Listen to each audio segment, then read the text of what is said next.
Thank you to Mark, and it's a great honour, as he said, to make my first platform speech as Shadow Home Secretary to your annual conference today.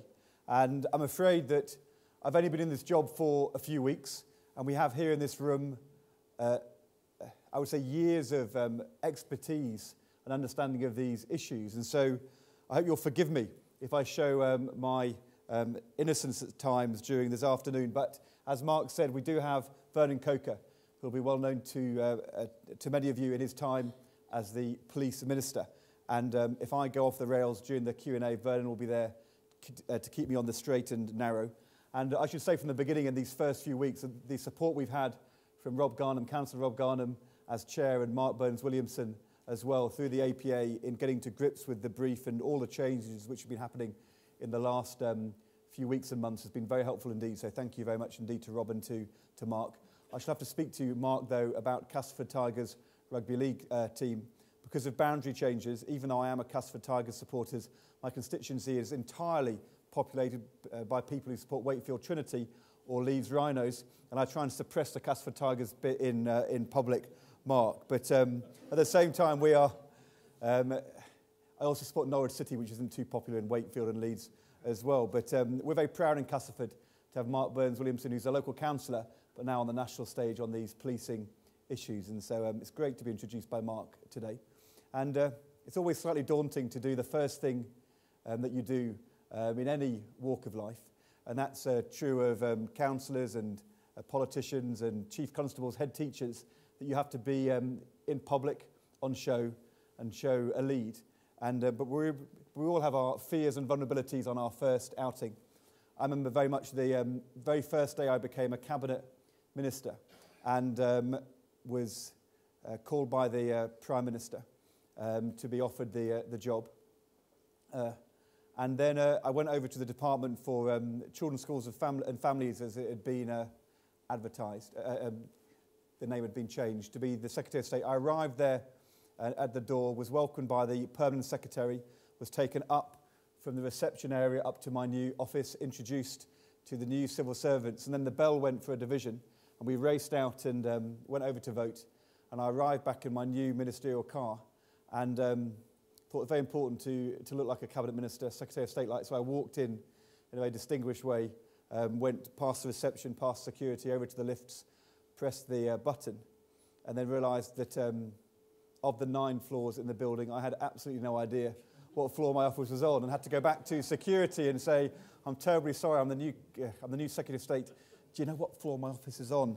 And for 3 years, every time I arrived in the building, as I arrived, they say, "Good morning, sir, 7th floor."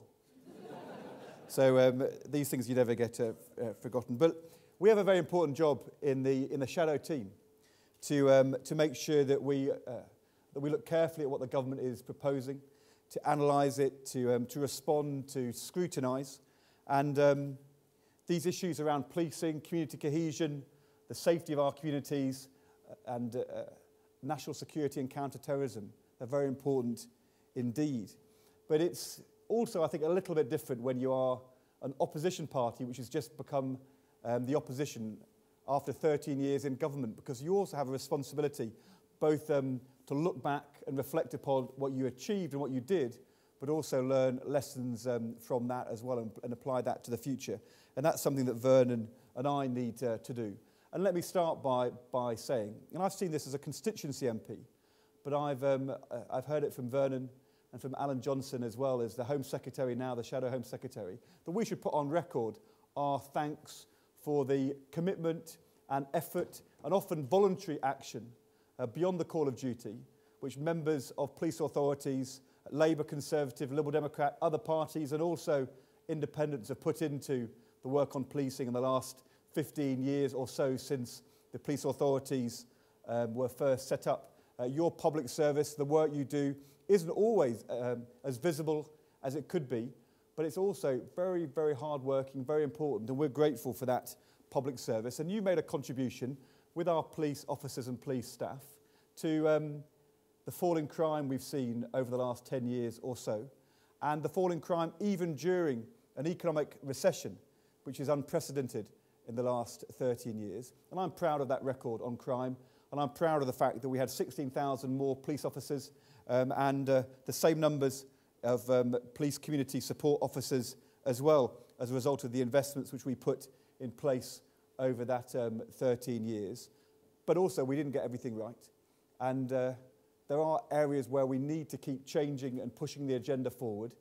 And I would say around the police landscape, around the objective of policing, around accountability, there is more to do.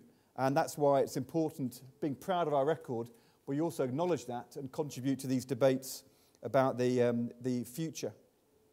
The interesting thing to me, though, in these early weeks of doing this job, two things. First of all, in policing, people come into this world and become part of it in a very passionate and committed and determined way. And there's a real sense of pride amongst people who work in policing in the broadest sense. And I've been very struck by that. And you see it in very many different ways, from the BCU commander I met a couple of weeks ago in Leeds, who talked with real passion and technical skill about management issues and the way in which policing was being organised in his BCU command unit, on the one hand, to at the other extreme, if you like, talking to Vernon's father, 30 years in the Met, who we spoke to very early on when I became the Shadow Home Secretary, and asked Vernon's dad what was needed in order to improve policing. And he said, you've got to start with caps. Police officers don't wear their hats anywhere near like enough anymore. And if you get the little things right, then the big things follow that. A different perspective, but the same degree of passion and commitment. The second thing I've seen very strongly over the last few weeks is a determination. And I accept what Mark said about party politics, because there are going to be different views about resources and priorities. And there's a legitimate debate about policing and wider community safety. And it is very important that we play our part in that debate. But I think there is also a very, very strong conviction in the whole policing world that we can have those debates without politicising our police and without compromising that independence of operational responsibility in policing, not overturning what is a near 200-year tradition of independence in policing. And I think there is a real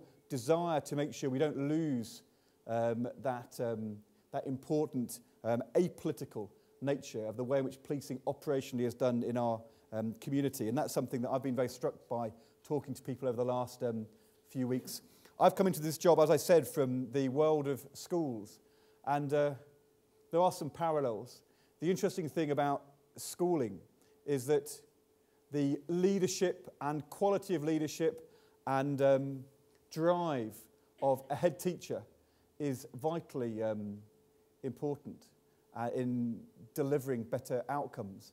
And I think the same thing is true in policing as well. The leadership which comes from the top in individual forces, and the example that sets to people who are working in police under that leadership, and the importance of governors in schools or police authorities in supporting and nurturing and challenging that leadership.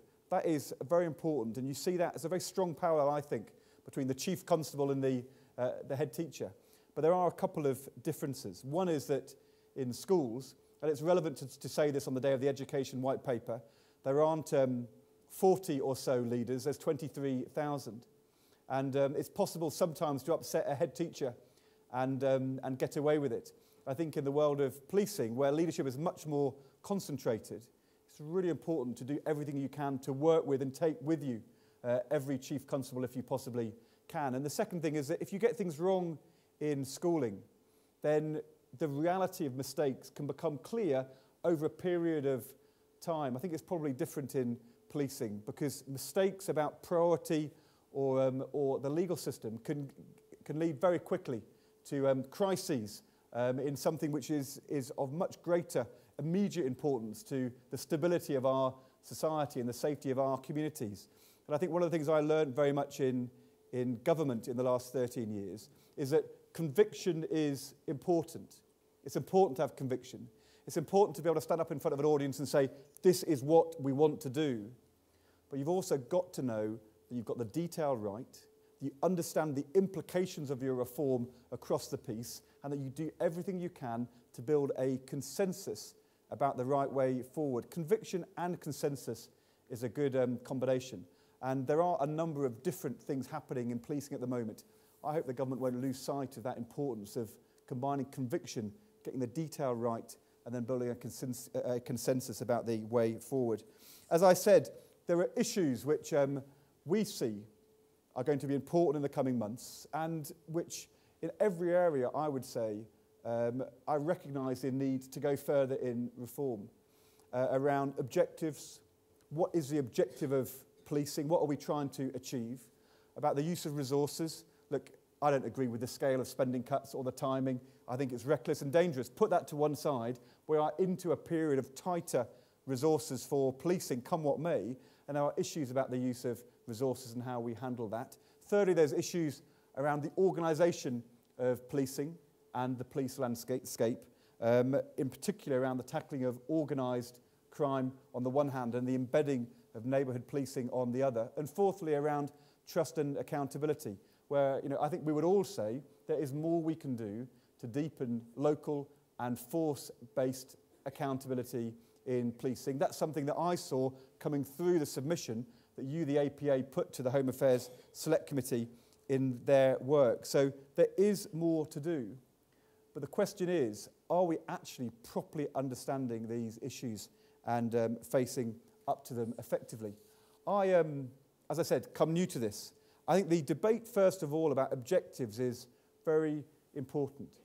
Of course it's the case that we want our police to be catching criminals, tackling crime, and getting criminals from charge through to prosecution and then to conviction.